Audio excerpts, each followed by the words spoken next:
자, 지금 펴야 되는 페이지는 26페이지에 있는데요. 근데 그 26페이지가 중1 때 배운 내용이고요. 찬우가 중1 때 공부 열심히 했나? 네. 그렇죠. 자, 그러면 해보세요. 지구상에 있는 모든 물질은 더 이상 쪼갤 수 없는 가장 작은 입자 뭐로 되어 있다? 원자요. 원자로 되어 있다. 됐어? 네. 자, 근데 이러한 원자들을 보면 주기율표. 원자들 중에서 나 혼자 있을 수 있어. 나 완벽하니까. 어떤 애가? 18쪽만. 18쪽에 있는 헬륨이나 네온이나 아르곤 같은 경우에는 혼자서도 대단히 완벽해. 안정적이라고요. 그러니까 혼자 있다고요. 그래서 우리가 헬륨가스, 네, 헬륨이라는 원자가 혼자 있는 헬륨가스 H2라고 쓰고, 그 다음에 간판에 들어있는 네온 사인도 나 혼자 완벽해. 그러니까 네온이라는 입자 하나가 됐어. 각각 이런 식으로 모여가지고 됐죠? 되어 있어요. 이게 네온이고요. 그 다음에 형광등에 있는 충전가스가 아르곤. 아르곤도 나 혼자 완벽하니까 나 혼자 이런 식으로 들어가 있는 거. 됐죠? 얘하고 얘가 결합할 필요 있어 없어? 없어. 완벽하니까. 자, 근데 거꾸로 얘기할게. 그러면 18쪽만 완벽하다는 얘기는 18쪽을 뺀 나머지 1쪽부터 17쪽까지는 완벽하니 안 하니? 안 해요. 안 해요. 그럼 완벽하지 않으면 어떻게 해야 돼? 결합. 맞아요.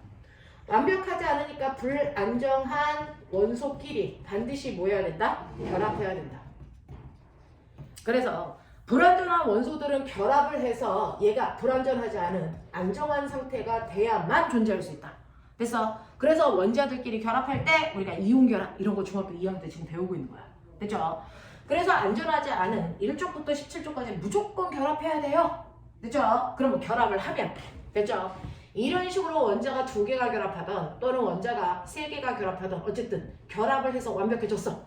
그 완벽해진 입자들을 우리가 뭐라 그러니? 이거를 분자라고 표현하는 거잖아. 됐어? 네, 이렇게. 그래서 완벽하지 않은 수소도요. 수소 원자 2개가 결합하면 완벽해져요. 이게 공기 중에 존재하는 수소기체. 이거 어떻게 쓴다 그랬어? EH야 H2야? H2. 그렇죠. H2 이렇게 되죠. 산소랑 수소는 각각은 완벽하지 않으니까 얘네들이 결합해서 이렇게 되면 완벽해져. 얘가 뭐야? H2. 네, 이게 물 H2 이렇게 분자가 된단 말이야. 됐어? 이렇게 불안전한 원자들끼리 결합을 해서 안정한 물질이 돼서 존재를 해요. 걔네들 우리가 분자라고 하는 거예요. 자, 그러면 이렇게 분자라고 하는 형태로 일반적으로 물질들이 구성되어 있는데 그 분자를 선생님이 이렇게 그리기 귀찮으니까 그냥 요거 하나를 그냥 이렇게 동그랗게 그릴게. 됐어? 네. 자, 분자라는 입자로 이렇게 되어 있어요. 그래서 불완전한 원자들끼리 결합을 해서 원자들이 모여있는 덩어리를 우리가 분자라고 한다고요. 이렇게 분자가 돼. 자, 그럼 분자가 되면 여기 칠판. 됐어? 요만큼 안에 분자 몇 개 있어? 이거 하나야? 이 안에 분자 하나 있어? 아니요. 아니죠. 엄청나게 많은 분자들이 모여있는 거죠. 자, 그러면 이렇게 물질들 안에는 엄청나게 많은 분자들이 모여서 물질을 만들 건데 이러한 물질을 제가 뭐 하고 싶어요? 물질의 분류. 그 중에서 기억나냐? 지구상에 있는 물질을 분류하는 방법은 대단히 다양한데 그 중에서 중학교 2학년 때는 물질의 분류를 뭘로 했었냐면 이 컵 안에 한 종류의 물질이 있어? 아니면 여러 종류의 물질이 섞여 있어? 라고 하는 순물질과 혼합물로 나눴지. 이렇게 분류했지. 자, 그런가 하면 중학교 3학년 때는요. 자, 이 순물질 중에서도 얘처럼요, 물처럼요. 한 종류의 물질이 아니고 2종류의 원소가 결합을 해서 만들어진 물질이 화합물이고 그 화합물이 변하는 걸 우리가 무슨 변화? 화학 변화. 요거에 대해서 배웠단 말이야. 그쵸? 네, 그래서 물질의 변화에 대해서 배우는 게 중3이고요. 그럼 도대체 중학교 1학년 때는 물질을 어떻게 분류했지? 라고 하면요. 중학교 1학년 때 물질을 분류하는 기준은? 고체, 기체. 맞아요. 물질의 그걸 뭐라 그래요? 상태. 물질의 상태에 따라 달라요. 됐죠? 분류한다고요. 그 중에서 칠판 같은 애들을 우린 무슨 상태? 고체. 물은? 액체. 액체. 그럼 여기 있는 공기는? 기체. 기체. 그래서 물질의 상태를 나눌 때는요. 3가지 상태로 나눕니다. 고체, 액체, 기체 이렇게 3가지 상태로 나눌 수가 있다. 그럼 뭐는 고체야? 뭐는 액체야? 뭐는 기체야? 그게 뚜렷하게 구별이 돼야죠. 됐죠? 네. 그러면 실제로 어떤 거를 내가 고체라고 할 거야? 액체라고 할 거야? 기체라고 할 거야? 라고 하는 물질의 상태를 나누는 기준이라는 거. 과학에서 제일 중요한 게 기준이야. 기준. 뭐 보고 고체라는 걸 알아? 고체는 딱딱해야 되니? 그럼 두부는 고체가 아니니? 입자의 배열이 그쵸? 그러니까 우리가 지구상에 있는 모든 물질을 고체, 액체, 기체라고 하는 중학교 1학년 수준에서 나눌 수 있어. 그래서 대충 보면 됐죠? 공기를 가지고 고체라고 하는 애는 없어. 다 기체인 줄 알아. 근데 기준이 뭐야? 라고 물어보면 그게 뭐였지? 이렇게 한단 말이야. 근데 사실은 여러분들이 특목고를 간다든가 깊이 있는 공부를 하기 위해서는 누가 고체야 액체야 이걸 외우는 게 아니고요. 그렇게 나는 기준이 뭐야? 이게 과학적 방법이거든요. 됐죠? 그걸 알아두셔야 된다고요. 그래서 우리가 중학교 1학년 때 물질의 상태에 따라 분류하고 물질의 상태에 따라서 분류할 때 그 분류하는 기준이 뭐였냐면 바로 물질을 구성하는 분자. 그걸 우리 책에서는 입자 이렇게 표현하죠. 그래서 분자의 뭐에 따라서 배열에 따라서 분류하는 거야. 알겠니? 분자의 배열에 따라서 분류하는 거야. 그 중에서 선생님이 이렇게 해서 이거 한 문자를 동그라미로 표현한다 그랬어. 거기에 원자가 몇 개 들어있든 상관없이. 그러면 분자의 배열에 따라서 분류를 할 건데 배열에 따라서 분류를 하는 건데 이때 분자가요 이런 식으로요 대단히 규칙적으로 빽빽하게 배열되어 있는 상태도 있고요 약간 느슨한 배열을 가지고 있는 상태도 있고요 됐죠? 가장 불규칙한 배열을 하고 있는 상태도 있겠죠? 그래서 이렇게 분자를 내가 고체다 액체다 기체다 라는 상태를 나누는 건 그 안에 있는 하나가 아닌 여러 개들의 분자들이 어떻게 배열되어 있니? 라고 하는 분자의 배열을 기준으로 나눴어요. 그 중에서 얘 같은 경우는 우리가 가장 규칙적인 배열을 하고 있어요. 이렇게 분자 배열이 가장 규칙적인 배열을 하고 있는 아이를 뭐라고 하니? 이걸 고체야 액체야 기체야? 고체. 이게 고체죠. 됐죠? 네. 거기에 비해서 얘는 끝과 끝을 보면 얘는 분자의 배열이 가장 뭐하니? 불규칙적이다 이렇게 표현해요. 가장 불규칙적인 배열을 하고 있는 걸 뭐라 그러니? 이게 기체죠. 됐어? 그러면 중간에 있는 얘는 약간 불규칙적이다 이렇게 과학에서는 됐어? 언어로 표현해요. 약간 불규칙적인 배열을 하고 있어. 이거 뭐라 그러니? 이거 액체라고 해요. 그러니까 누가 고체야, 누가 액체야, 누가 기체야 라고 하면 당연히 그 물질의 상태라고 하는 고체, 액체, 기체를 나누는 기준이라는 게 있어야 된다. 그 기준은 분자의 배열이다. 그 배열 중 가장 규칙적인 배열을 가지고 있는 아이들을 고체라고 한다. 가장 불규칙한 배열을 가지고 있는 아이들을 기체라고 한다. 액체는 그 사이에 있는 거니까 약간 불규칙한 배열을 가지고 있다라고 언어적으로 표현한다. 알겠습니까? 이렇게 돼요. 그래서 딱딱하다, 딱딱하지 않다로 나오는 게 아니고요. 고체는. 됐어? 네. 분자의 배열이 규칙적이야? 아니야? 요걸로 나누는 거야. 요걸로. 됐죠? 근데 실제로는 분자의 배열이 보이냐? 여기 보면 여기 분자의 배열이 보이냐, 눈에? 안 보이죠. 됐죠? 실제로는 이렇게 그 안에 있는 아주 작은 입자들의 배열에 의해서 고체, 액체, 기체가 결정되는 거지만 이 분자의 배열이 눈에 안 보여. 그러면 내가 알고 있는 액체 괴물 알지? 액체 괴물이 뭔지 알지? 그거를 딱 봤는데 이거 고체야 액체야? 액체죠. 자, 액체 괴물이 고체인지 액체인지가 궁금해. 그래서 자, 그랬을 때 걔가 고체인지 액체인지 기체인지를 분자의 배열을 보면 가장 정확하게 알 수 있는데 분자의 배열은 볼 수 없잖아. 그러니까 어떻게 해요? 걔를 가만 놔뒀을 때 됐어? 뭐에 따른 변화? 걔를 가만히 놔뒀을 때 우리는 그 아이의 모양과 무슨 변화를 보는 거야? 부피 변화를 보세요. 가만히 놔뒀을 때 모양과 부피가 스스로 변할까 안 변할까? 이거 보자고요.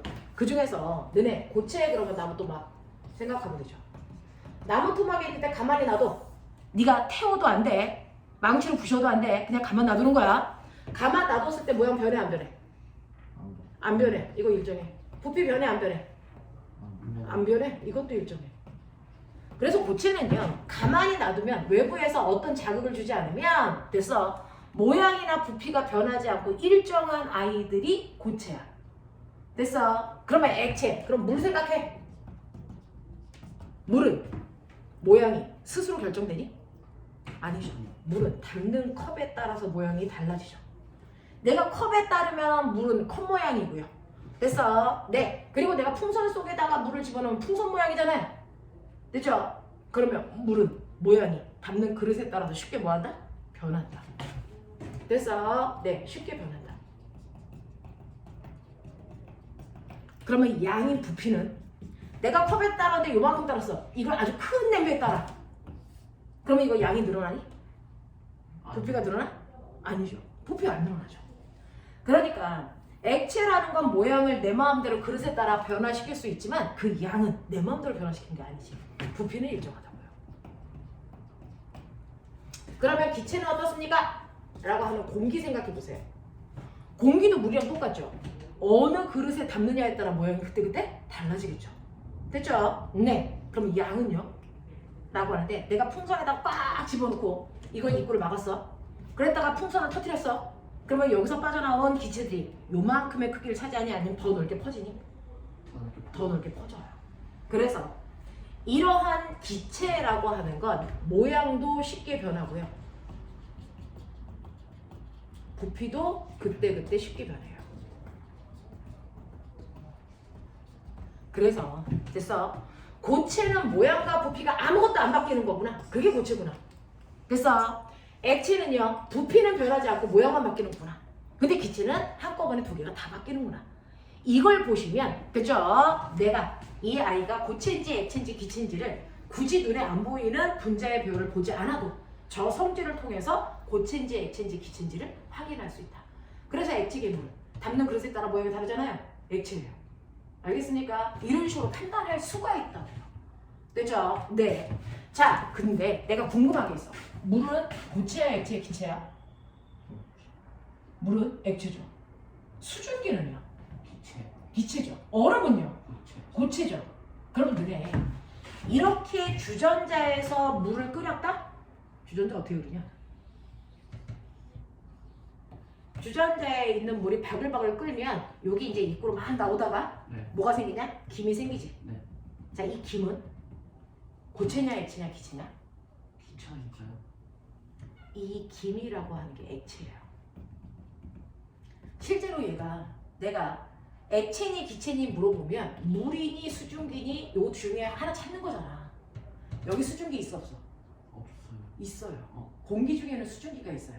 그래서 그 수증기들이 모여서 물방울이 되고 무슨 말인지 알죠? 그래서 구름을 만들고 그게 떨어지면 비가 되는 거잖아요.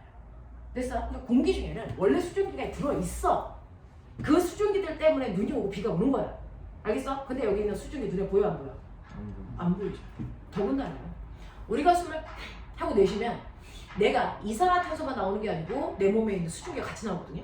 그럼 수증기가 나올 때 여기서 수증기가 나갈 때 보여? 안 보여? 안 보여. 수증기가 안 보입니다. 됐죠? 수증기라는 건 눈에 보이지 않는데 여기 주전자 입구에서 나오는 그 하얀색은 보여 안 보여? 보이죠? 그게 모여있는 게 또 구름이고요. 됐죠? 그렇다면 이 하얀색 김이라고 하는 거 눈에 보이네? 이거 수증기일까? 아니요. 작은 물방울이에요. 알겠습니까? 그래서 이렇게 주전자의 입구에서 나오는 김 또는 구름 또는 안개, 이슬 이거 다 눈에 보이잖아요. 이거 물방울이에요. 아시겠어요? 그래서 만지면 약간 축축한 거죠. 맞아요. 맞아요. 됐죠? 이런 것들 싸그리 다 액체인 물을 얘기하는 거야. 수증기는 눈에 보이지 않아. 우리 눈에 이미 보였다는 얘기는 걔는 물방울의 상태다. 알겠습니까? 그래서 애들이 가장 헷갈려하는 게 김이에요. 됐죠? 이 정도는 좀 알고 가시면 좋을 것 같고요. 자, 그러면 이런 식으로 분자의 배열에 따라서 고체다, 액체다, 기체다 이렇게 나뉘어진다 했는데 나 궁금한 게 있어. 왜 고체일 때는 입자가 규칙적으로 배열되어 있고 따닥따닥 붙어 있는데 액체일 때는 가장 불규칙적이고 입자가 이렇게 넓게 퍼져 있어? 그건 입자와 입자끼리 보여요? 서로를 잡아당기는 힘이 있어요. 그걸 뭐라 그러니? 인력. 이 인력의 세기에 의해서 분자의 배열이 결정되는 거예요. 그러면 고체, 액체, 기체 중에서 가장 센 인력으로 서로 잡아당기고 있는 게 무슨 상태? 서로 세게 잡아당기는 게 무슨 상태? 가장 세게 서로를 잡아당기는 게 무슨 상태? 고체 상태. 맞아요. 그래서 어떤 애는 분자의 배열이 규칙적이고 어떤 애는 약간 불규칙적이고 어떤 애는 가장 불규칙적일 텐데 이렇게 분자의 배열이 규칙적이다 불규칙적이다 라고 하는 분자의 배열은 사실은 누가 결정했냐 라고 하는 거죠. 이러한 분자의 배열을 결정하는 건 분자 사이에 서로를 잡아당기는 인력의 셈입니다. 그렇죠? 그래서 분자의 배열을 결정하는 게 바로 인력이구나, 인력. 그 중에서 인력이 제일 센 게 바로 고체 상태일 때 인력이 제일 세니까 입자가 따닥따닥 달라붙어 있는 거고요. 그 다음 액체고요. 그 다음 기체예요. 그래서 기체가 입자와 입자 사이에 서로를 잡아당기는 인력이 제일 약하니까 입자와 입자 사이가 제일 멀리 떨어져 있는 거야.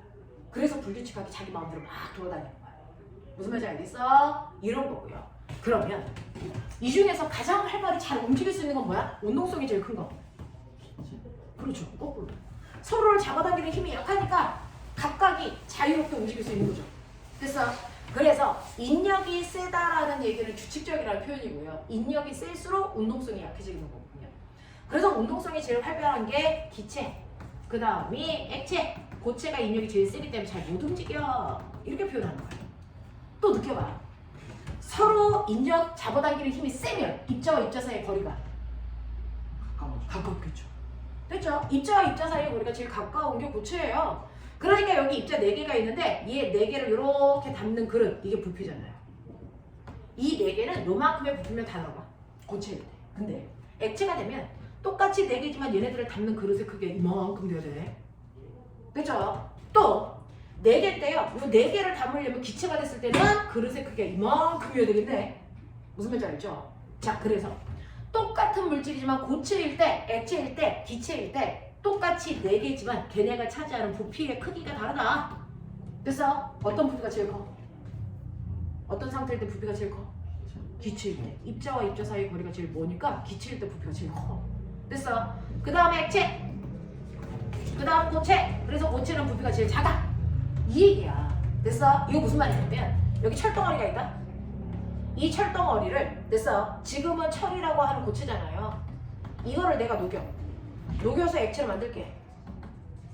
그러면 고체일 때보다 부피가 뭐해진다고요? 부피가 뭐해진다고요? 커진다고요. 됐어? 네. 그리고 이걸 끓여서 기체로 만들면 철기체. 얘가 차지하는 부피는 훨씬 뭐해야 된다고요? 커야 된다고요. 무슨 말인지 알겠어? 그러니까 고체일 때 얘의 부피가 1이라면 액체가 되면 부피가 2, 기체가 되면 부피가 10, 뭐 이런 식으로 커져. 무슨 말인지 알겠어? 왜? 입자와 입자 사이 거리가 멀어지니까. 왜 멀어져? 인력이 약해지니까. 알겠어? 어떻게 물어봐도 다 되겠지? 그럼 나 궁금한 게 있는데, 그러면 이렇게 상태를 변화시켰을 때 꼬맹아, 질량은 변해 안 변해? 왜 안 바뀔까? 그러니까 고체일 때요. 선생님, 고체일 때 요거의 질량이 얼마냐면요. 얘의 질량이 1g이었어요. 근데 이걸 액체로 만들어요. 몇 그램? 1g. 그래도 1g. 기체가 됐어요. 그래도 몇 그램? 1g. 1g이에요. 와! 아까 부피는 커진다면서요. 네, 부피는 1, 2, 10 이렇게 커지는데 왜 질량은 안 바뀔까요? 이게 입자의 그 수가 줄어든 게 아니라 상태가 바뀐 거라서. 입자의 개수가 똑같죠. 입자의 종류는 바뀌어 안 바뀌어? 안 바뀌어요. 물이라는 입자가 됐어 4개 있었는데 이게 액체가 돼도 물이라는 입자가 그냥 4개인 거야. 약간 멀어졌을 뿐이야. 기체가 돼도 물이라는 입자가 4개인 거야. 더 멀어졌을 뿐이야. 근데 보면 어떤 줄 알아? 물이라는 입자 하나가 됐어 차지하는 질량이 1이라고 치자. 그럼 4개니까 몇 그램? 4g. 근데 이거 똑같이 물이라는 입자 4개야. 몇 그램? 4g. 이거 똑같이 물이라는 입자 몇 개야? 네. 그러니 이런 식으로 질량은요. 그 안에 있는 됐죠? 분자의 종류와 개수가 변하지 않고 일정 같기 때문에 질량은 변하면 안 돼요. 됐어? 대신에 부피는 입자와 입자 사이의 거리, 다시 말해서 분자 간의 거리가 변해요. 그러니까 부피는 변하는 거죠. 알겠습니까? 이렇게 된다. 그래서 이런 식으로 상태가 변할 때 변하는 것도 있고요. 안 변하는 것도 있어요. 됐죠? 상태가 고체가 액체, 액체가 기체 또는 거꾸로 이렇게 상태가 변할 때 변하는 건 뭐야? 인력의 세기요, 분자의 배열이요, 운동성이요, 부피요, 이런 거 변해요. 하지만 됐어. 질량을 결정하는 원자의 종류, 개수, 분자의 종류, 개수 이거 변해 안 변해? 안 변해요. 그러니까 질량은 변하지 않고 뭐하다? 일정하다.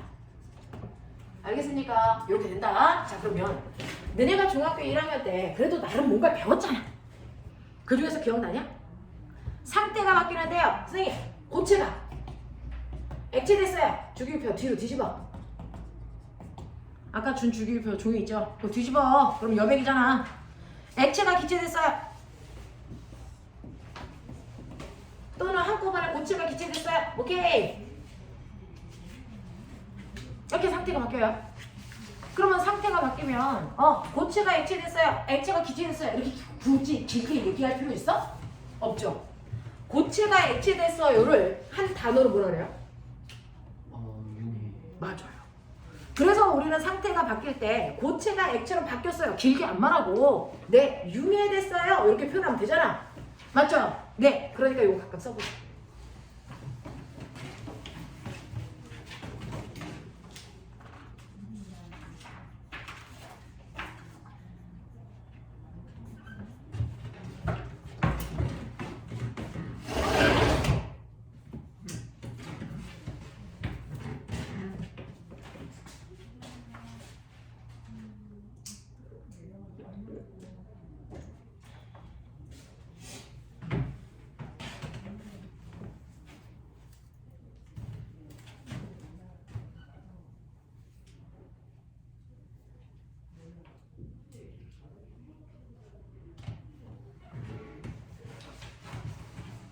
맞아?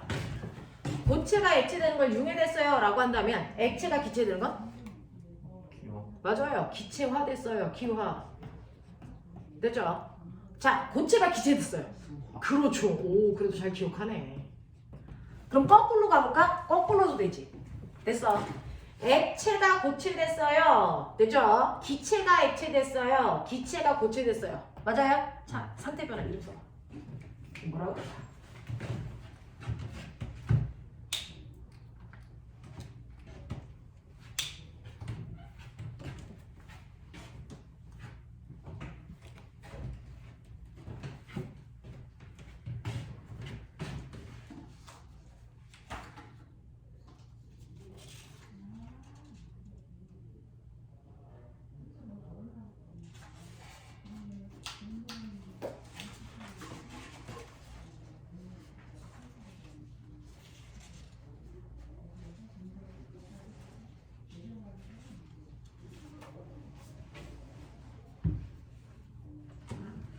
썼냐?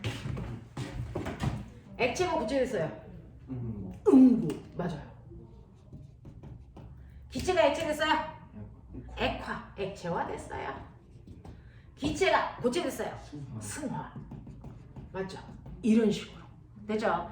그래서 우리가 상태가 바뀔 때 이러한 용어들을 둘 수가 있다. 그래서 얼음이 녹았어요.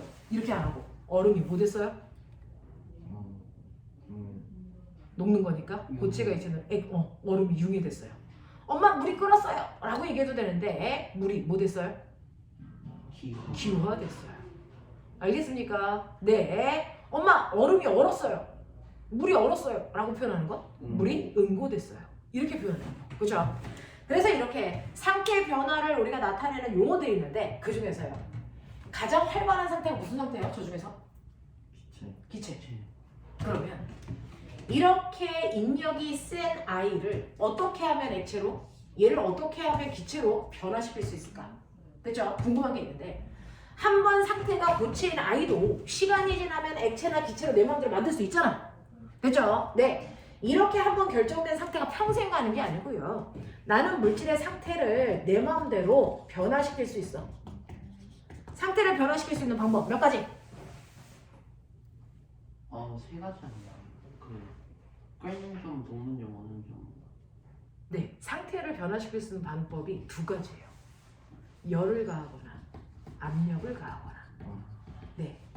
이렇게 상태는요, 열 때문에 바뀌거나 압력 때문에 바뀌어. 그 중에서 중학교 때는요, 열 때문에 상태가 바뀌는 요것만 해요. 압력 때문에 상태가 바뀌는 건 고등학교 3학년 때 해요. 하지만 열과 압력에 의해서 상태는 바뀔 수 있어요. 됐죠? 그래서 너네 가끔 가다가 스케이트 타러 가니?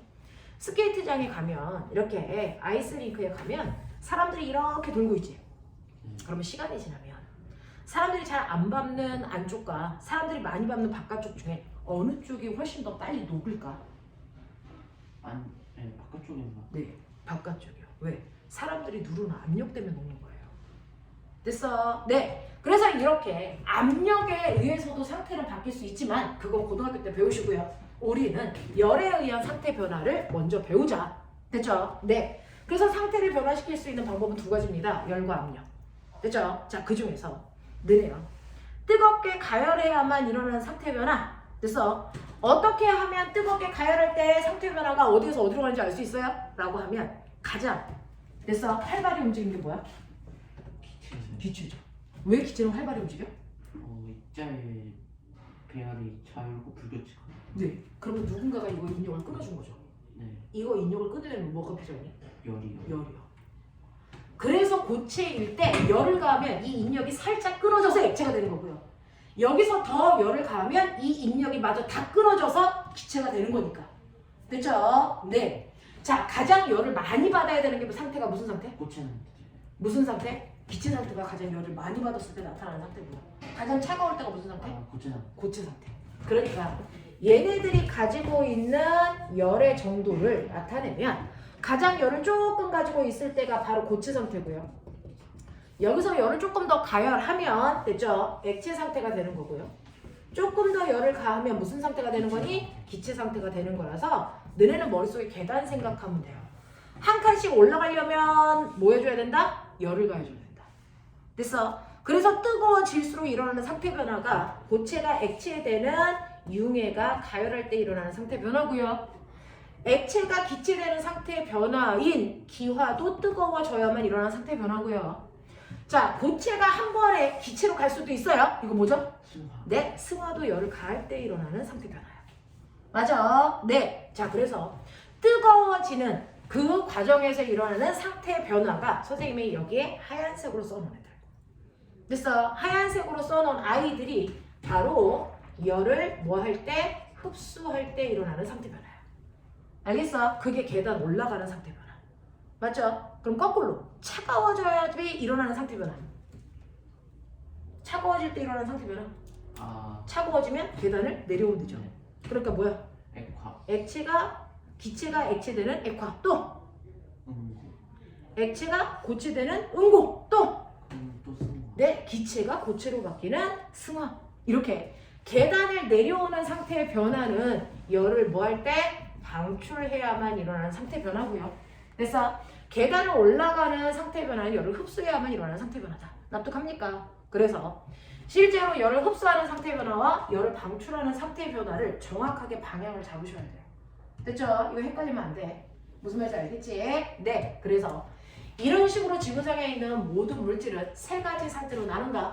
세 가지 상태로 나누는 기준은 바로 분자의 배열이고 그 중에서 가장 규칙적인 배열을 가지고 있는 아이만 고체라고 한다.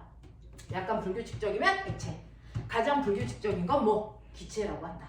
근데 이러한 분자의 배열을 또 결정하는 건 뭐냐? 분자 사이의 인력이다. 됐어? 그래서 가장 규칙적인 배열을 한다는 얘기는 인력이 가장 셌다는 얘기다. 무슨 말인지 알겠죠? 네. 자, 그러면 이러한 인력이 셀수록 여기 있는 입자들은 자유롭게 움직이지 못하니까 운동성이 제일 약하다는 거고요. 됐죠? 인력이 약할수록 운동성은 세다는 얘기다. 됐죠? 그러면서 운동성이 세다는 얘기는 입자와 입자 사이의 거리가 멀어지니까 부피가 커진다는 얘기지만 됐죠? 질량은 바뀐다 안 바뀐다? 안 바뀐다. 왜? 아무리 상태가 바뀌어도 그 안에 있는 입자의 종류와 개수가 변하지 않으니까. 자, 그러면 나 궁금한 게 있는데 그러면 이런 식으로 상태를 변화시킬 때요 뜨거워질수록 입자와 입자 사이의 거리가 멀어지죠? 그래서 고체일 때보다는 액체일 때, 액체일 때보다는 기체일 때 부피가 커진다 그랬죠? 지구상에 있는 모든 물질이 이래요? 지구상에 있는 모든 물질이 고체보다 액체의 부피가 더 크고 액체보다 기체의 부피가 더 크고 이럴까요? 딱 하나 예외가 있어요. 딱 하나입니다.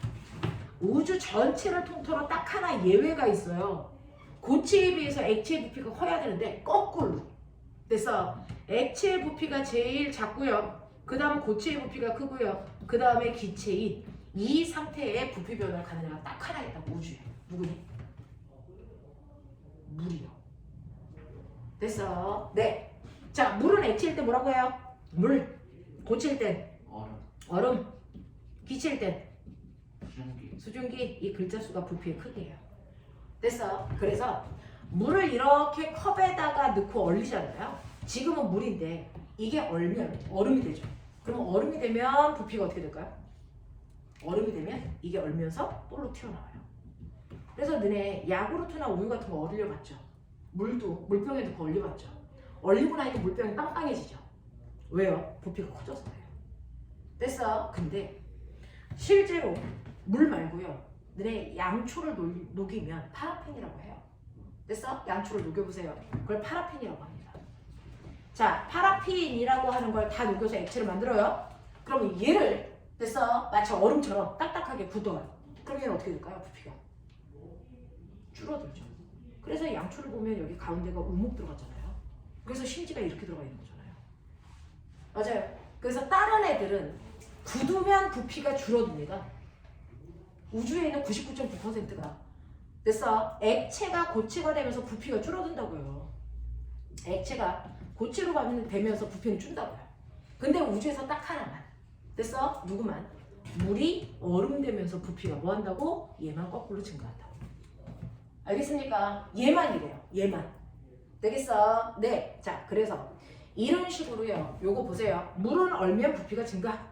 그걸 뺀 나머지는 굳으면서 부피 감소. 알겠니? 어렵지 않겠지? 양초 생각하면 돼요. 그래서 양초가 가운데가 움푹 들어간 거예요. 무슨 말인지 알겠어? 되겠죠? 네, 이렇게 된다. 자, 그래서 이런 식으로 상태가 바뀔 때 됐죠? 열을 흡수하는 상태 변화, 열을 방출하는 상태 변화. 됐니? 요거 구별할 수 있으면 돼. 그래서 너네가 가지고 있는 것 중에서 첫 번째 중학교 1학년 때 배웠던 첫 번째 내용이 이런 거야. 지금 선생님이 설명한 것 중에 못 알아듣는 거 뭐 있어? 할만해? 네. 자, 그럼 30페이지부터 31페이지 10문제 빨리 해봐. 요건 빨리 하고 동기로 가야 되거든요. 네.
수업 잘 따라가고 있냐?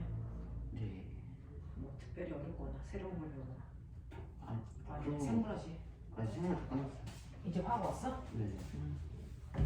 화학에서 혼자 또 원소 교육을 이상하게 읽는다든가 이러면 총 쏴버려. 아니 그런 증상이 없어요. 그런 증상은 없어?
설마 중학교 1학년께 중3 거보다 어려워 이런 건 아니겠지?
알냐? 넌 빨리 하고 가야지.